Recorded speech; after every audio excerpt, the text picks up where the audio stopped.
in France during World War I, was superintendent of West Point and the youngest man to be Army Chief of Staff. He commanded the UN forces during the Korean War, but was dismissed by President Truman for not fighting a limited war. Douglas MacArthur remarked, "Like the old soldier of that ballad, I now close my military career and just fade away. An old soldier who has tried to do his duty as God gave him the light to see that duty." This has been an American Minute with Bill Federer. For a free transcript, call American Minute at 1-888-USA-WORD.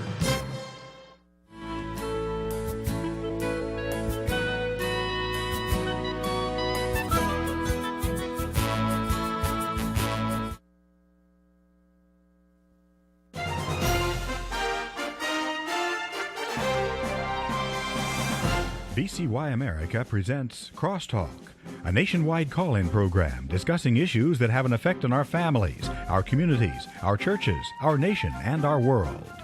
Crosstalk, an opportunity for you to voice your concerns for biblical principles.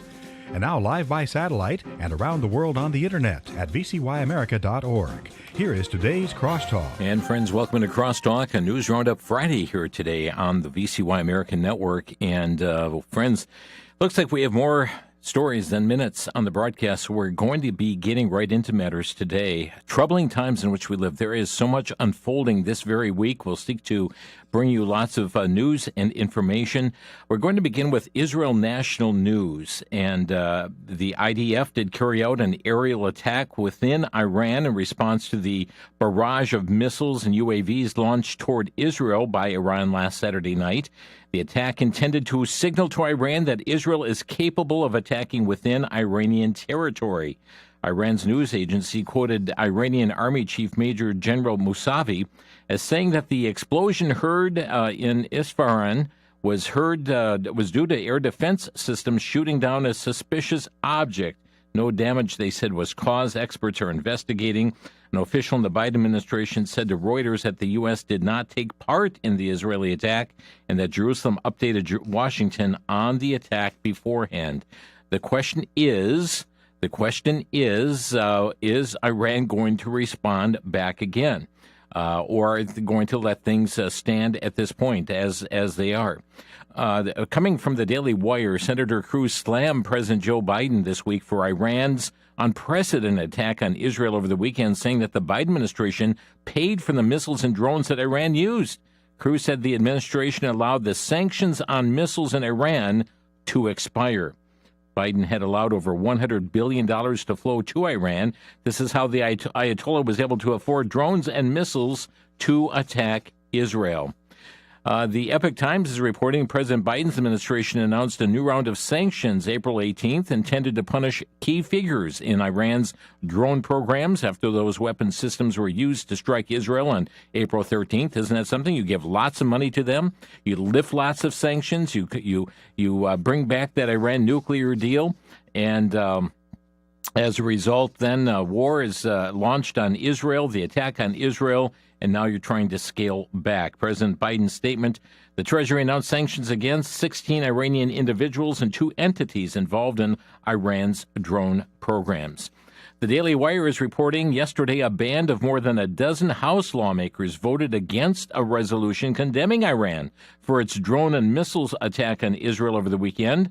The measure passed with overwhelming support, 404 to 14. 13 lawmakers did not vote. Among those who opposed the resolution were 13 Democrats, including members of the leftist squad, and 1 Republican, that was Thomas Massie of Kentucky. From Just the News, the U.S. blocked Palestine's latest effort to become a full member of the UN on Thursday, using its veto power during a meeting of the United Nations Security Council. Palestine has applied to become a full member of the UN on 2 separate occasions, with the first failing attempt in 2011. Palestine is currently a non-member observer state. This Thursday, yesterday's vote saw 12 of the 15 countries in the panel support the application. The UK and Switzerland abstained. A resolution needs 9 votes to pass, absent any vetoes, of which the United States issued a veto vote. From the Free Beacon, days after the Biden administration gave its blessing to a newly formed Palestinian Authority government in the West Bank, Well, guess what, folks? The PA handed out dozens of bonus payments for security forces involved in the attacks on Israelis. According to the PA's official news outlet, the Palestinian General Intelligence Service on April 4th provided a grant to 36 families of agency officials who died or were imprisoned as a result of their involvement in anti-Israel security crimes. The reports did not identify the recipients of the grant or its amount. Why are we giving money to the Palestinian Authority? Friends, they are paying for, well, what they call pay for slay. The College Fix is reporting about 100 protesters taking part in pro-Palestinian occupation camp on a Columbia University lawn were cuffed and hauled away by police in riot gear yesterday. That was reported by the New York Post. The Columbia president authorized the police action, saying in a memo to the NYPD that the demonstrators interfered with the operation of the university, refused to identify themselves, refused to dispense, set up tents on campus space, failed to comply with policies, and damaged campus property. The university provided multiple notices and warnings and informed the encampment participants that they must disperse or face immediate discipline. Well, among the students was Isra Hersey, a daughter of Minnesota Democrat Representative Ilhan Omar. Hersey has also been suspended by the school, she said in a post on X.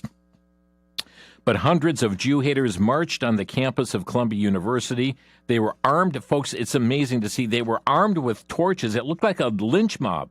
Armed with torches in a scene that was, they say, reminiscent of Charlottesville, Virginia. The mob shouted Intifada and threatened Jewish students. We've got a couple audio clips here that came from through Todd Starnes, and I want you to hear what some of this was as they are chanting, "There is only one solution, Intifada revolution."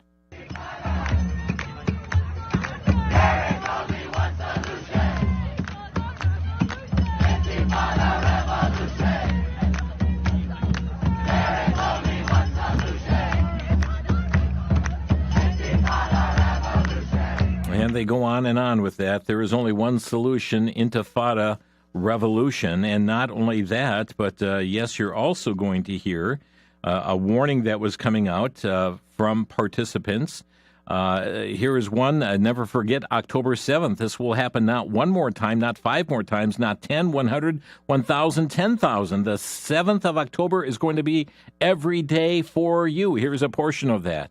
Remember the 7th of October. Never forget the 7th of October. That will happen. Never forget the 7th of October. Not 1 more time. Not 5 more times. Not 10 more times.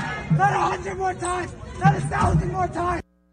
Not 1,000. It went on to 10,000, and there was other language too explicit for us to air on this program, or even for ears to hear. But it's a night of terrors for Jews on Columbia University. It was just appalling to see what is taking place. Yes, on American soil. The hatred for this nation, the hatred for what this nation has stood for, our United States Constitution, the rule of law. Friends, we better take note of what's happening in these uprisings. Israel National News reporting dozens of Google employees at the company's headquarters in California and New York held protests against the company's management after they signed a $1.1 billion deal with the Israeli government. Some protesters barricaded themselves in the headquarters of Google Cloud CEO for about 10 hours and demanded that Google and Amazon end the agreement with Israel. Due to the protests, Google decided to fire 28 of the protesters, some of whom were also arrested by local police. Google announced that the company signed a contract under which it will provide services to the ministries of Treasury, Health, Transportation, Education, but not participating in projects related to the military. From Front Page Mag, CARE, Council on American Islamic Relations, is asking prosecutors to lock up journalists that expose the Hamas supporters. Weeks after the, and this is frontpagemag.com, weeks after the Hamas murders, rapes, and kidnappings of October 7th, the Council on American Islamic Relations began meeting with attorney generals around the country. The Islamic organization, whose roots are linked to the Muslim Brotherhood, the parent organization of Hamas, were persuading top state prosecutors to go after Jewish anti-terror activists. CARE San Francisco Bay staff and Islamic allies met with the California Attorney General, urging him to enforce laws against what the group claimed was doxing. Shortly thereafter, CARE's Massachusetts chapter met with their Attorney General and urged him to create an anti-doxing task force to target pro-Israel and Jewish groups. CARE was worried about anyone exposing its support for terrorism. Next month, CARE founder and executive director Nihad Awad, who had previously expressed support for Hamas, appeared at the American Muslims for Palestine convention and cheered the October 7th attacks, claiming that the Gazans will be victorious because they did not fear death. If they would like to die, they will go to another heaven. Jihad Watch reporting about the New York City Council began its meeting last Friday by praising Allah as the supreme Lord of the world, expressing their reverence in both Arabic and English. Friends, do you recall the words of Khalid Sheikh Mohammed, the mastermind of 9/11, who said, quote, "We will win because Americans don't realize we do not need to defeat you militarily. We only need to fight long enough for you to defeat yourself by quitting." Khalid Sheikh Mohammed. These are the very things that Usama Dakdak has warned of, that Shahram Hadian has warned of, that other speakers have warned of as well. From Axios.com, the FBI is on alert for potential threats against Jews ahead of the start of Passover next week. Director Christopher Wray told Jewish community security officials Wednesday the Bureau is particularly concerned that lone actors could target gatherings and events or religious locations over the holiday. The Jewish Federation of Greater Washington and the Jewish Federation of Greater Philadelphia said in statements that they have been working closely with local law enforcement to proactively address potential threats. Let's look at jihadwatch.org. ISIS has been threatening attacks on sports venues all over Europe. One of them is directed at the stadium that was used by the soccer club Paris Saint-Germain, a site that ISIS hit before in 2015. ISIS has called on its followers in Europe to attack host venues for soccer matches with bombs and drones, apparently causing the most alarm in Spain and the UK. Most threatened by ISIS right now are France, Spain, and the UK, each of which is hosting a quarterfinal soccer match in the Champions League. It's worth noting that the president of France has just issued a joint call with King Abdullah of Jordan and President El-Sisi of Egypt for an immediate and permanent ceasefire in Gaza as a way to further pressure Israel. We're going to hit a number of other issues here, friends, but there's so much going on with this aspect of terrorism. The Islamic push here across this nation and around the world. It is going after the little Satan, which is viewed as being Israel, and the big Satan, the United States of America, they claim. NationalReview.com tells us that the Democratic-controlled Senate dismissed both articles of impeachment against the Department of Homeland Security, Alejandro Mayorkas, on Wednesday, squashing the Republican push to remove the cabinet secretary from office. Unbelievable, folks. They had delivered the articles of impeachment, and the Senate's responsibility, their responsibility then is to hold a trial, to examine the evidence, and then cast their vote. But the Senate voted 51-49 along partisan lines to kill the impeachment, the second impeachment charge, and 51-48-1 for the first impeachment charge. The upper chamber also voted 51-49 to end the short-lived trial, which began earlier on Wednesday. The House delivered both articles of impeachment to the Senate on Tuesday, 2 months after congressmen voted to impeach Mayorkas for his failure to secure the border in the past 3 years. Mayorkas was the first cabinet secretary to be impeached in nearly 150 years. So what were the articles of impeachment? We're going to take a break. We'll tell you more about it after 1 minute here on Crosstalk, a news roundup day on the VCY America Network.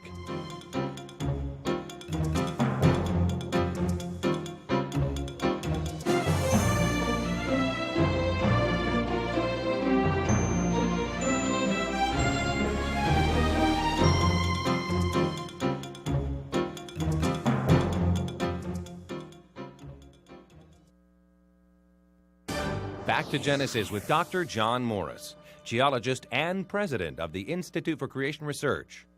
Dr. Morris, does the fossil record prove evolution? Not at all, Chris. In fact, it couldn't prove evolution because evolution didn't happen. I don't even think it supports evolution very well. What we see in the fossil record are the same kinds of plants and animals which are alive today. They can be put in the various categories such as clams or snails or brachiopods. Some animals, like the dinosaurs, have gone extinct, but none of the fossils seem to point to one type of animal evolving or changing into another type. That's because evolution simply didn't happen. What did happen is creation. Creation of the basic types of plants and animals that God created. They exist into the present day or else have gone extinct, but nothing else has arisen since then. And that's the way it is back in Genesis. Thanks, Dr. Morris. For more on creation, visit our website at www.icr.org.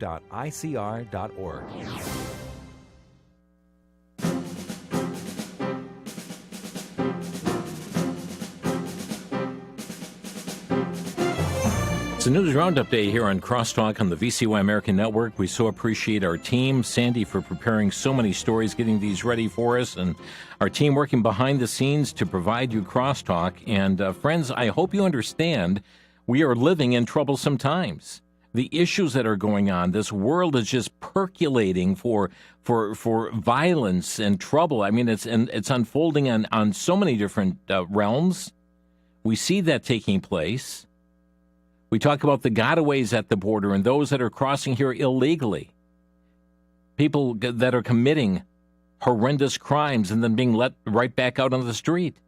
It's as if there is an intentional undoing of our constitutional republic. What do you think about that? And we're seeing this happen. It's unfolding. The world's sitting on a powder keg right now. The Middle East, what's going on with the attacks that launched against Israel. October 7th was not the first. It's been going on for years and years and years.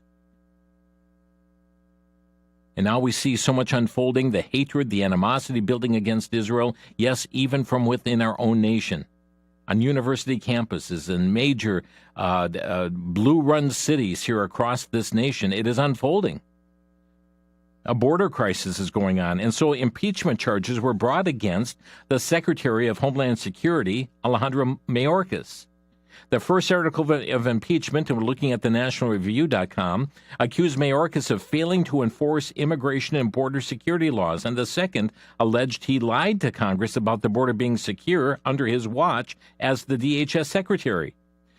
Senate Majority Leader Chuck Schumer called both impeachment charges unconstitutional because he thought they did not rise to the level of high crimes and misdemeanors required for the impeachment process. I'd like to get your reaction, listeners, to that issue. See if you've got a different take. But we also had a statement that came from the Senate Minority Leader, Mitch McConnell.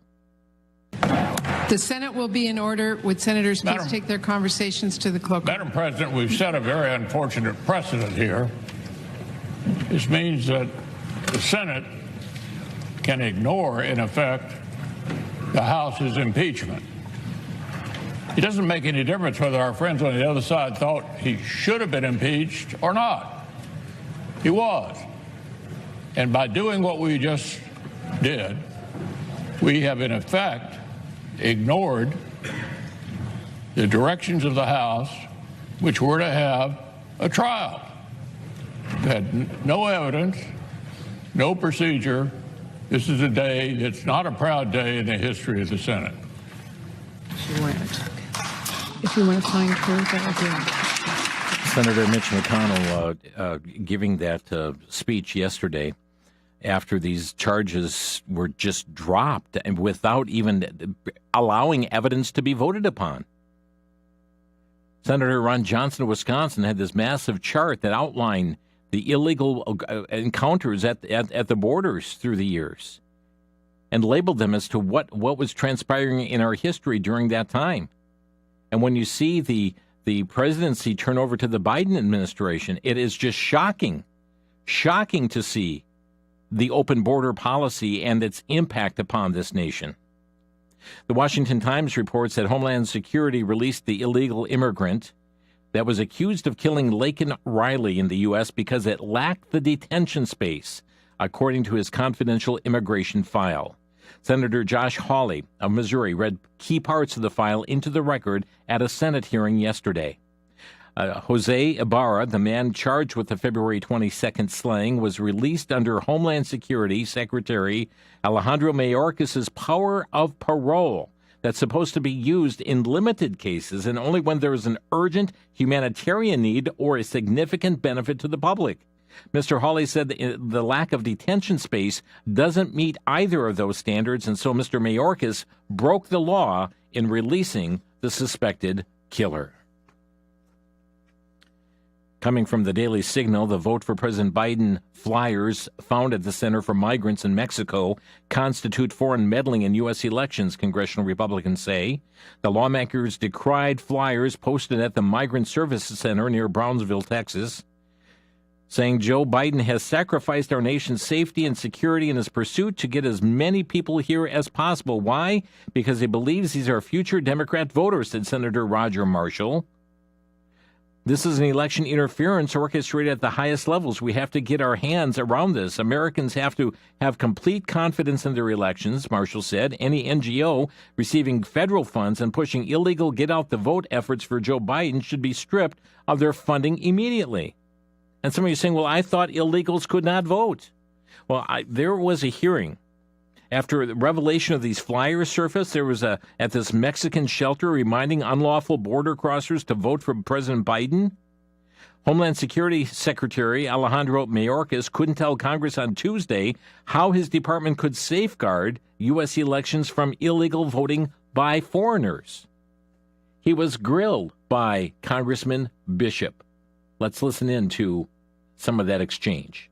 News reports, or the Heritage Foundation Oversight Project has released this document that is allegedly a flyer distributed at a non-governmental organization in Mexico called the Resource Center Matamoros, which is said to read in part, if translated, reminder to vote for President Biden when you are in the United States. We need another 4 years of his term to stay open. I note, by the way, I understand this RCM has denied that this is authentic, but of course there are competing reports about it. But let me ask you this. What actions is the Department of Homeland Security taking to ensure that, especially given the millions of illegal entries, including 2 million gotaways, that non-citizens are being prevented from registering and voting unlawfully? Congressman, individuals who are not citizens of the United States cannot vote in federal elections. But that's not what I asked. I asked what actions DHS is taking to ensure that that doesn't occur. Well, two things. Number one, I believe that it is state and local election officials that monitor the eligibility of individuals. We do not oversee the election enrollment process. What we do is enforce our borders and, in fact... So it says shorter, nothing. In fact... how can Congress and the American people have confidence that the outcome of close elections will not turn on the votes of non-citizens who have registered and voted unlawfully? Congressman, election security is one of our priorities. In the distribution of federal grant funds to state and local jurisdictions, we have made election security a priority, and we have mandated a minimum... I'll reclaim my time. You know, it's interesting. Election security, we've made that our priority. That's the same kind of words we hear about border enforcement and border control. That's our policy, too. Look what's happened to our nation, friends. Look exactly what's happened. The Center Square is reporting that the Oklahoma House of Representatives passed legislation yesterday that would make illegal immigration a state crime after a heated debate where one Democrat called the bill extremist legislation. Friends, you're here in the country illegally. The state of Oklahoma saying we're affirming that, we're making it a state crime, and a legislator saying it's extremist legislation. House Bill 4156 makes impermissible occupation a criminal act defined as a person willfully and without permission entering and remaining in Oklahoma without first obtaining legal authorization to enter the United States. It passed its third reading, 77-20, now moves to the Senate for consideration. If signed into law, those living in Oklahoma as illegal immigrants would be guilty of a misdemeanor punishable by up to a year in county jail and a fine of up to $500 or both, and anyone found guilty would be required to leave the state within 72 hours following conviction or release from custody, whichever comes later, according to the legislation. Washington Times is reporting DHS is monitoring, get a hold of this, 617,000 illegal immigrants with criminal records. 617,000 with criminal records. But we're monitoring them. We're monitoring them. Why are they here? Why are we allowing criminal, illegal aliens to remain in the United States? For that matter, why do we allow those who are here illegally to remain in the United States? We have a lawful system of immigration that needs to be followed. The Daily Caller tells us Florida Republican Matt Gaetz filed an amendment to the Ukraine aid bill yesterday that would make money allocated for Ukraine in the form of a loan be repaid and used by the DHS secretary for the construction of a physical barrier at the U.S. southern border. Speaker of the House Mike Johnson announced the House will vote tomorrow on 3 separate bills, including $26.4 billion to Israel, $8.1 billion to Taiwan, and $61 billion of aid to Ukraine. Looking at Breitbart.com, as tax day passes, the cost of illegal immigration to American taxpayers has hit an unprecedented level on President Joe Biden's watch. The latest estimates published by the Federation for American Immigration Reform last March show that millions of illegal aliens residing across the U.S. cost taxpayers more than $150 billion annually. The burden of illegal immigration on U.S. taxpayers is staggering and crippling, with the gross cost per taxpayer at $1,156 every year. From FoxNews.com, infuriated black Chicagoans showed up in force at a city council meeting on Wednesday to protest Mayor Brandon Johnson's request for an additional $70 million in taxpayer funds to be spent on tackling the city's migrant crisis, while a petition that would give residents the right to recall the mayor is gathering serious traction. The mayor, who has defended the city's sanctuary policies in the past, wants aldermen to greenlight the extra cash in a vote on Friday, despite the Windy City having already poured $300 million into the housing, food, and health care for the recently arrived migrants. That's according to the city's latest numbers. From Breitbart, roughly 1,300 African migrants gathered outside the New York City Hall on Tuesday over what some believed were promises of a green card or work visa if they appeared. Only 250 people were allowed inside for the 10 a.m. hearing, while the hundreds of others who flocked out downtown were left outside in a park, where footage showed them chanting and cheering. The migrants were mostly from countries in West Africa and Guinea. From hot air, nearly 1.2 million foreign nationals are safe from deportation thanks to President Biden's expansion of temporary protected status, that's TPS eligibility. This is a move that Mr. Biden has taken since he came into office. He's added several countries to the TPS list. For example, almost 500,000 Venezuelans received expanded amnesty protection in 2021. Mayorkas announced last week that an extension and redesignation of 15,000 Ethiopia for temporary protected status was granted. Well, friends, we are going to be, I've got a couple more audio clips I want you to hear and some information that we're going to be telling you about the trial that's underway right now. Jury selection has been complete for the prosecuting of former President Donald Trump. We'll have some information on this, and also some shocking numbers coming out from Planned Parenthood as they set a record number of unborn babies, preborn babies that they have killed. We'll be back in 1 minute. This is Crosstalk on the VCY America Network.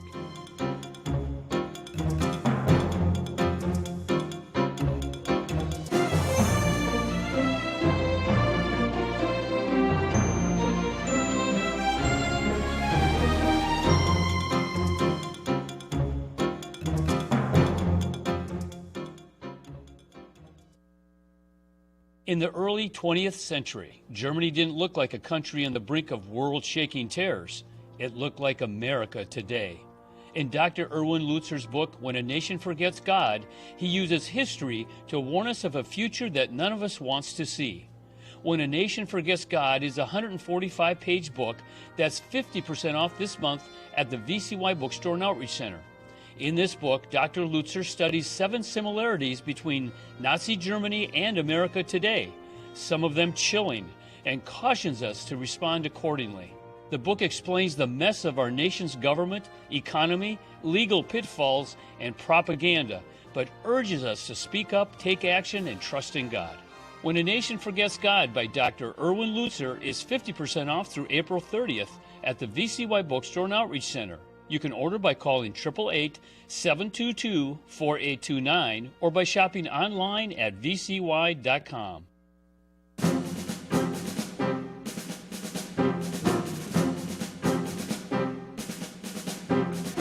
Sadly, friends, we see a country that's unraveling all around us, and we see men's hearts are growing in their ways of evil. The intensity is just off the charts like we've not seen in our lifetime. And we know that the only answer for this, the only answer is not who resides in the White House or which party controls the legislatures or the Congress. The only answer is Jesus. And friends, it's our desire to encourage you to know Jesus Christ as your personal Savior and then to make him known to others as well. We know what's going to happen, that this world is one day going to perish by means of fire, fervent heat, but the souls of men will last forever. When's the last time you have told somebody about the Lord Jesus Christ?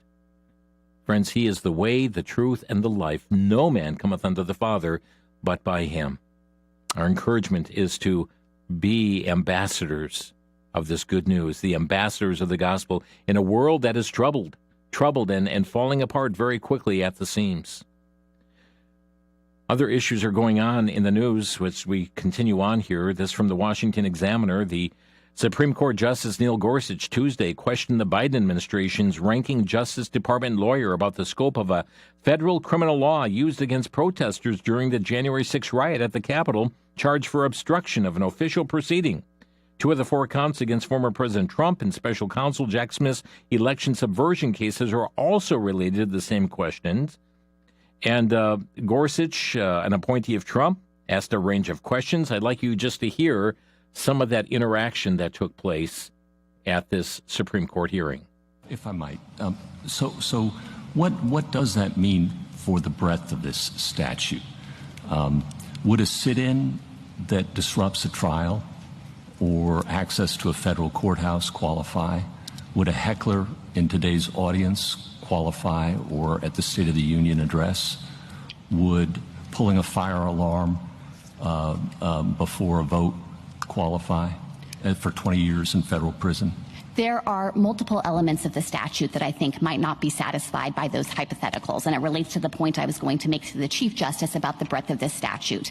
The kind of built-in limitations are the things that I think would potentially suggest that many of those things wouldn't be something the government could charge or prove as 1512c2 beyond a reasonable doubt, would include the fact that the actus reus does require obstruction, which we understand to be a meaningful interference. So that means that if you have some minor disruption or delay or some minimal outburst, we don't think it falls within the actus reus to begin with. My outbursts require the court to reconvene after the proceeding has been brought back into line, or the pulling of the fire alarm, the vote has to be rescheduled, or the protest outside of a courthouse makes it inaccessible for a period of time.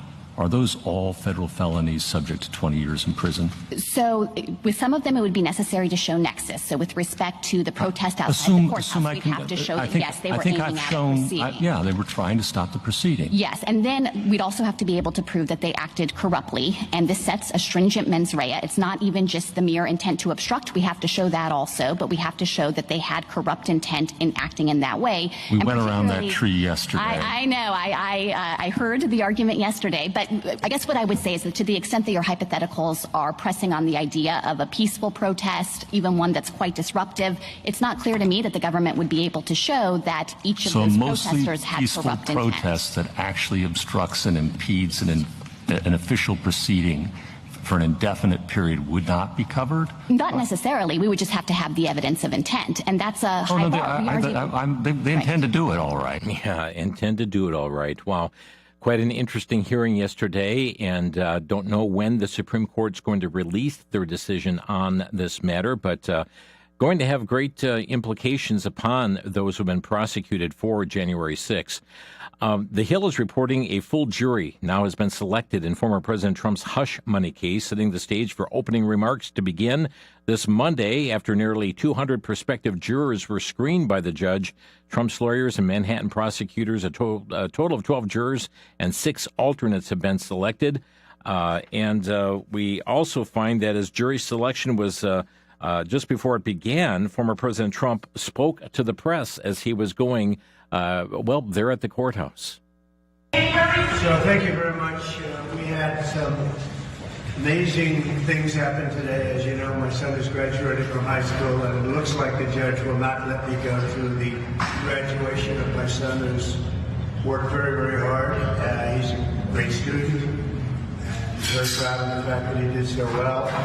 And I was looking forward for years to have graduation with his mother and father there, and it looks like the judge isn't going to allow me to escape this scam. It's a scam trial. If you read all of the legal pundits, all of the legal scholars today, there's not one that I see that said this is a case that should be brought or tried. It's a scam. It's a political witch hunt. It continues, and it continues forever. And we're not going to be given a fair trial. It's a very, very sad thing. In addition, as you know, next Thursday, we're before the United States Supreme Court on a very big hearing on immunity. And this is something that we've been waiting for a long time. And the judge, of course, is not going to allow us. He's a very conflicted judge. And he's not going to allow us to go to that. He won't allow me to leave here for a half a day, go to D.C. and go before the United States Supreme Court because he thinks he's superior, I guess, to the Supreme Court. We got a real problem with this judge. We have a real problem with a lot of things having to do with this trial, including the DA, because you go right outside and people are being mugged and killed all day long, and he's sitting here all day with about 10 or 12 prosecutors over nothing, over what people say shouldn't be a trial.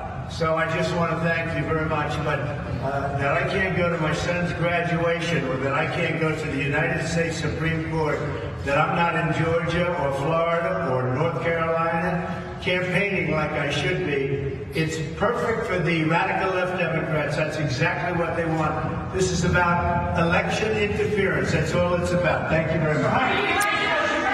President Trump speaking here earlier this week as the jury selection was getting underway. By the way, reported just a short while ago here before Crosstalk, and that is an unidentified man outside of the Manhattan Criminal Court building appeared to have poured gasoline on himself and set himself on fire alongside onlookers and pedestrians.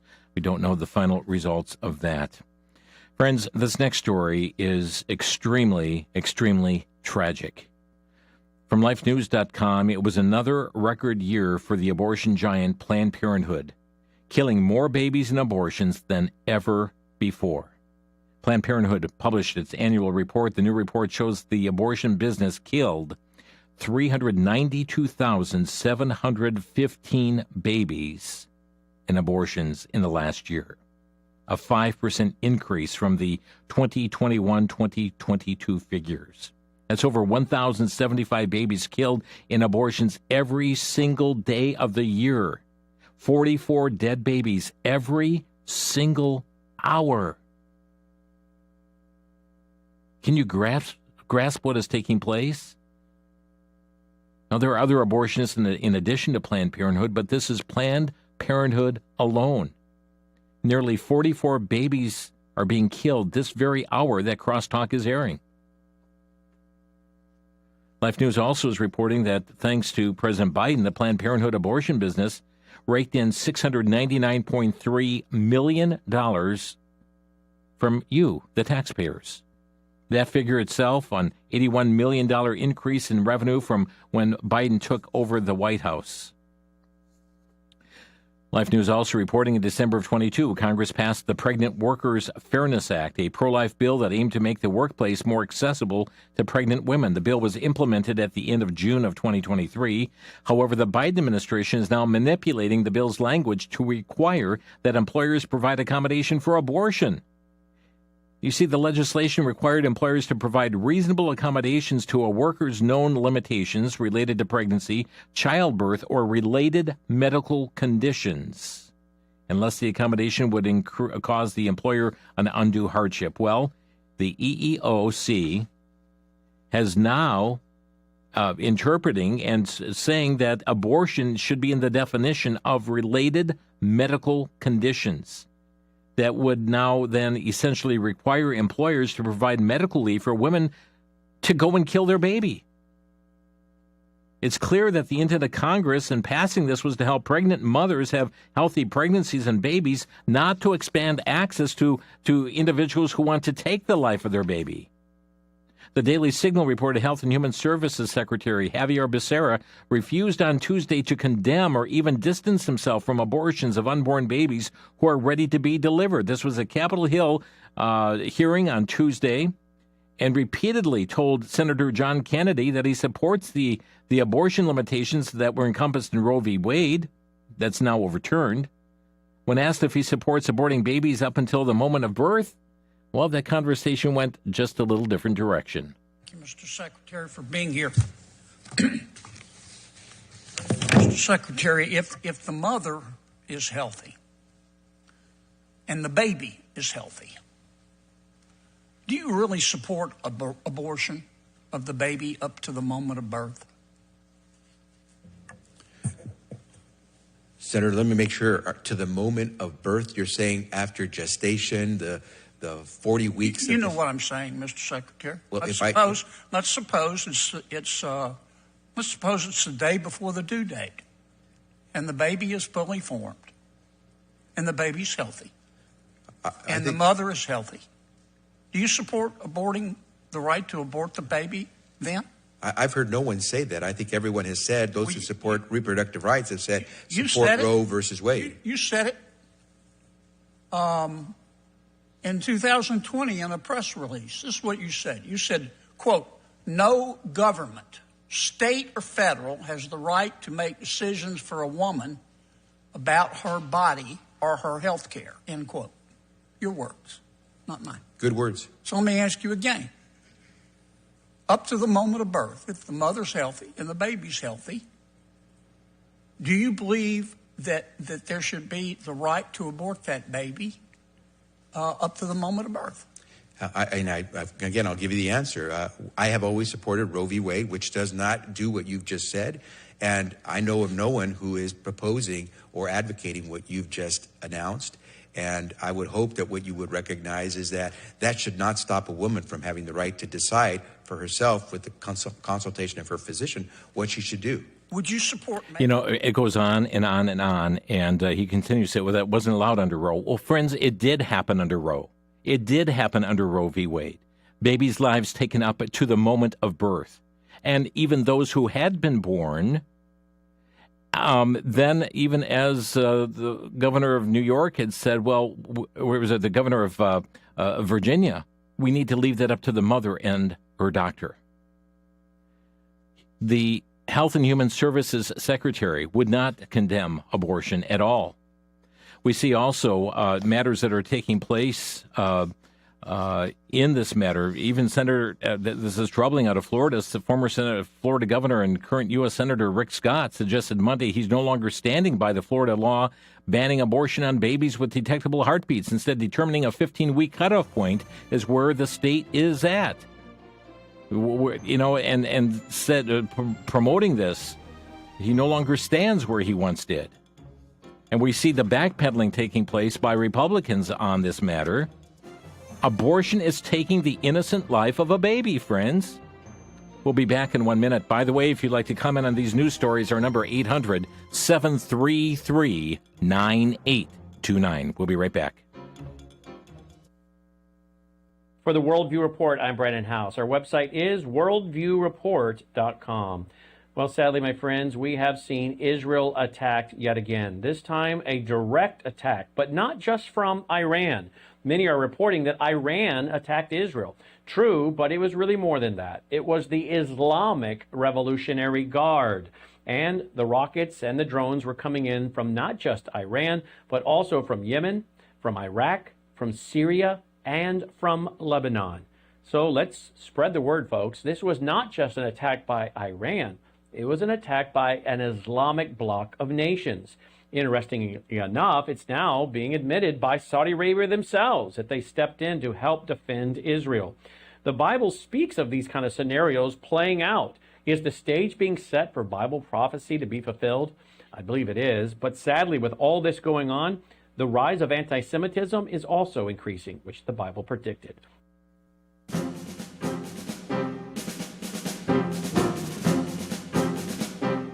Friends, if you want to comment on these or other current event stories, the number to Crosstalk 800-733-9829. That's 800-733-9829. By the way, lifenews.com reporting the Arizona legislature has defeated a measure that would repeal the state's abortion ban that protects women and unborn babies.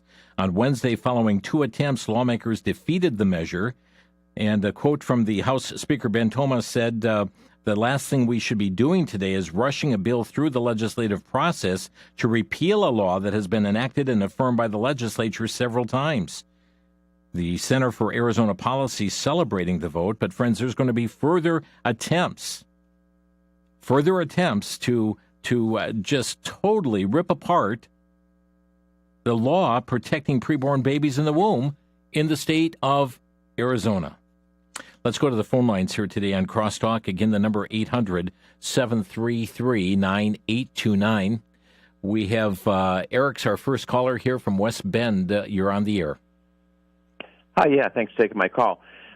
In comment on the abortion rule, I'm totally against abortion, so don't get me wrong on that part.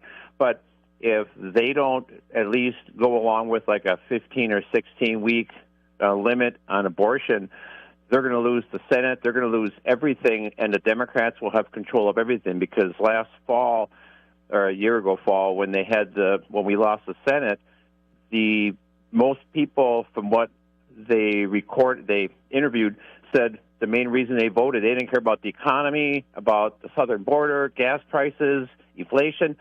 All they cared about is abortion. They just want to be able to kill their babies. So Eric, the vast majority of abortions, the vast majority of babies are killed before the 14th week of pregnancy. The highest percentage is taking care of that. So what you're saying is that we should allow that in order for Republicans to gain control? Well, as sad as that is, our country's so messed up. But if they don't go along with it, then the Democrats are going to have control of everything. The Democrats are going to push with all the elections coming up, abortion. Okay, so we should take it out on the preborn, right? That's what you're saying. We should just take it out on the preborn. If we can kill more preborn children, it's a better chance for us to win the election, for those who would hold to the Republican mindset?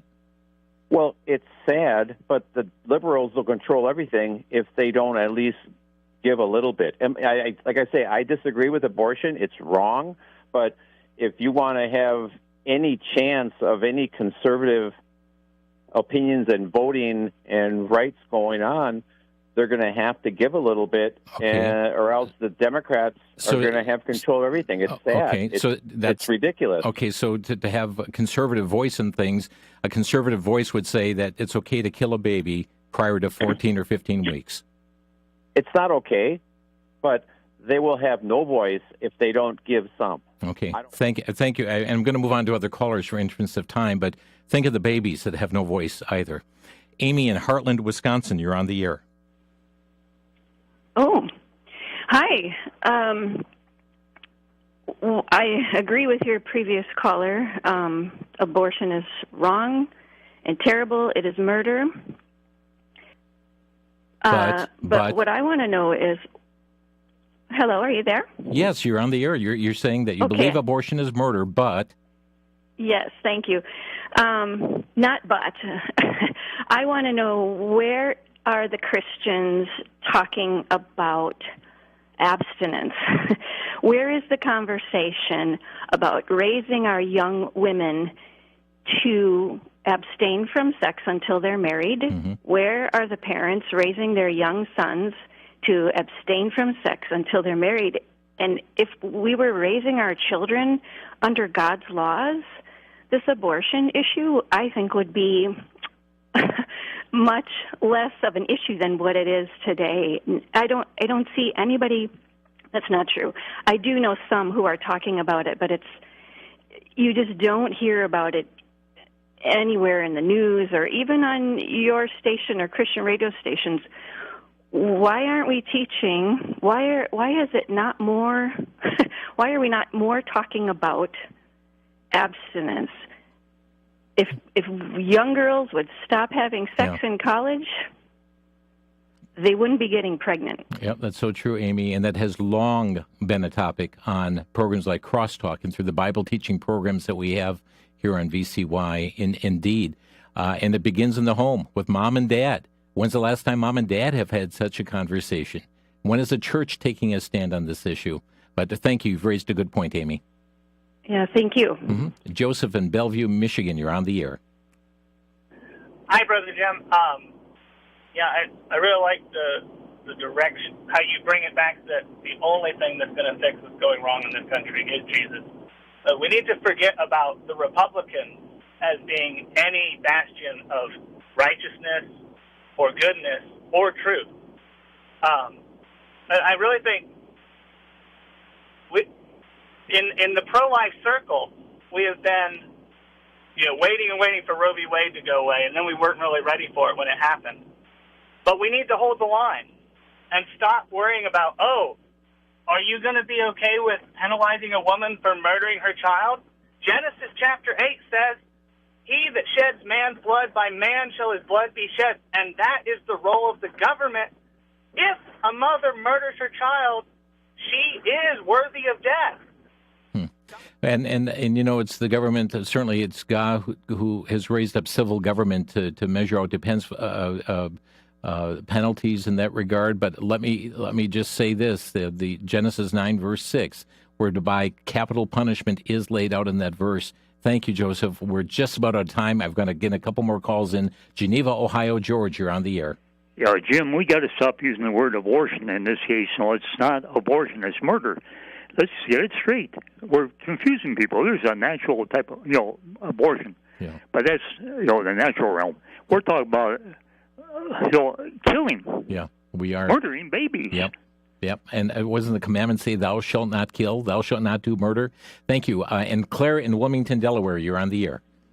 Hi, I'm calling with something that's going to seem like an impossibility, but I am very serious in what I'm saying. The Republicans are not representing anyone any more than the Democrats are. And I have to believe there are Democrats that feel just as disenfranchised as I feel as a former Republican. This abortion issue is the slavery issue of our day. I think it is horrific. And I believe it's time, and I would like to start a political party called the Faith and Freedom Party and invite both sides. And I don't care if we lose forever and ever. I feel like a progressive. If it takes us 100 years to get to our side being heard and gathering people to our side, then that's what it has to take. I'm out of time. Thank you for your call, friends. Thanks for joining us on Crosstalk. Be in a Bible-believing church this weekend. Thanks for listening. You've been listening to Crosstalk via satellite and the internet from VCY America. Views expressed may or may not be those of this station. For a CD of today's program, send a donation of $6 or more to VCY Tape Ministry, 3434 West Kilbourne Avenue, Milwaukee, Wisconsin, 53208. Or download by RSS or podcast from crosstalkamerica.com. And join us again for Crosstalk.